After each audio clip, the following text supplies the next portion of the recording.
This is so pretty.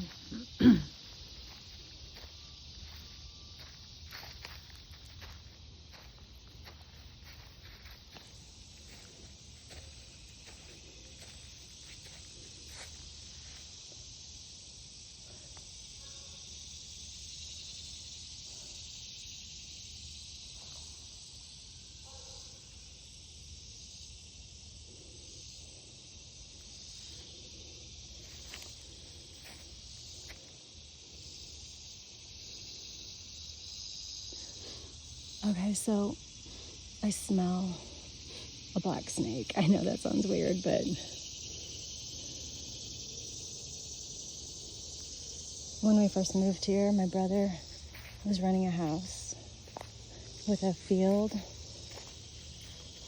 And so there was a lot of snakes and mice. And there was a big crawl space. And there was a grand piano, or a piano in there that was really old. It was a really old house. And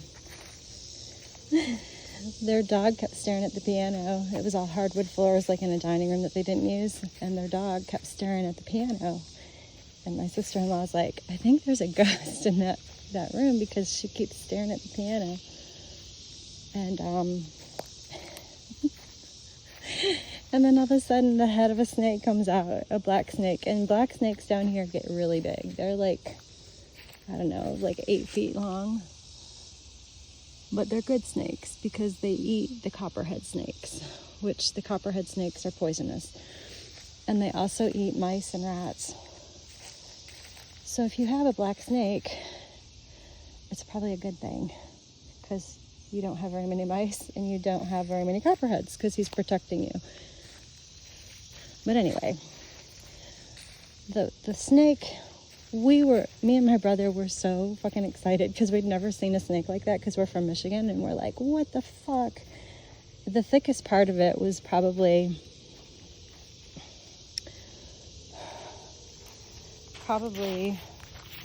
like this, no, yeah, about this thick. So yeah, about that thick. And it was probably 8 feet long. So we were like, holy fuck. And we didn't have cameras on your cell phones back then. So we couldn't film it. I took a lot of pictures though. And it ended up crawling into the utility room, and it went up the washer. So the washer has, like, you know, the tub. It crawled underneath the tub into the washer and entangled itself. And it weighed a lot. I mean, I would think it weighed probably at least, so my pug weighs 15 pounds. I would say it probably weighed 30 pounds, maybe 40 pounds, the snake, because it's all muscle. Anyway, it intertangled all up within the washer and dryer. And it started emitting an oil. Like, it's their defense mechanism. Imagine like a skunk, but it's like, so what it really smells like wet dog and stinky dog and like mold, and it's just like a very, very powerful, nasty ass fucking smell. Really strong. So yeah, black snakes will crawl up trees.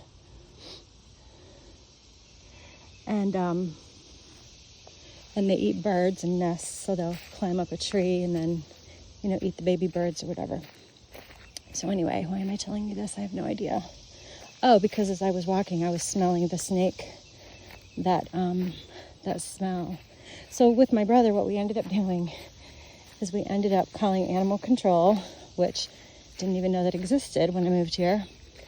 And it was in North Carolina. And remember, we're from Michigan, so the accent barrier was freaking hilarious because I couldn't understand like what they were saying. And the guy came, and he came with a pillowcase and like a he was like in a freaking, like, he was almost like a superhero. Like, I'm here to get the snake, you know. And he had like his little police uniform on. And what's that guy in Australia that gets all excited when he sees snakes and animals? He was like him. And I'm like, okay, cool. And I'm like, what are you going to do with them? And he's like, oh, well, we'll take them into the wild. We don't want to kill them. They're really good animals, you know, or reptiles.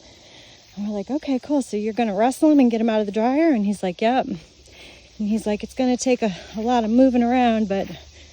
So they fucking turned the dryer upside down, and he's like going in there wrestling this fucking giant cobra, black fucking snake. And I think he was there for like an hour. And that smell was emitting stronger and stronger and stronger and stronger and stronger. And I'm like, holy fuck, I can't even be in the room. It's so strong. Needless to say, he wrestled him out, and he put him like in a pillowcase. And the snake is just like squirreling all around. Like, I used to get worms with my dad for fishing, you know, like go night crawling. So like we'd water a bunch of the leaves, and like at night we'd go move the leaves and all the worms would be in there, and then I would pull the worms out. So the king cobra, or the black snake was like one of those worms. It was like all tangled up in the dirt and just trying not to move, and you had to yank on it without ripping it. That's what the guy had to do. It was pretty cool, but it was really gross and it stunk. And I'm so glad that I took pictures here, because this is where I turn at this dead tree. So anyway, yeah, the snake, he got the snake out. He put it in like this pillowcase, this breathable pillowcase, and took it back and put it in like a doggy container, you know, like a bin for dogs. And this is my other sign right here, this moss. So like all these paths are brown, except this one spot. This one spot is green. So like, why is this green? I think it's like a dried up creek or something. But anyway, so yeah, so they took the snake, and he said he was going to put it like in the wilderness or whatever, like 20 miles from there or 10 miles from there, which I thought was really cool. And it was free. Like, we didn't even have to pay anything. But that smell, man, that smell was very difficult to erase, because it's an oil. And so yeah, I guess there's a snake in here somewhere, because I smell it. That was a random video. Oh, and I see where I'm escaping, right by where that hose is. I hope you have a wonderful day.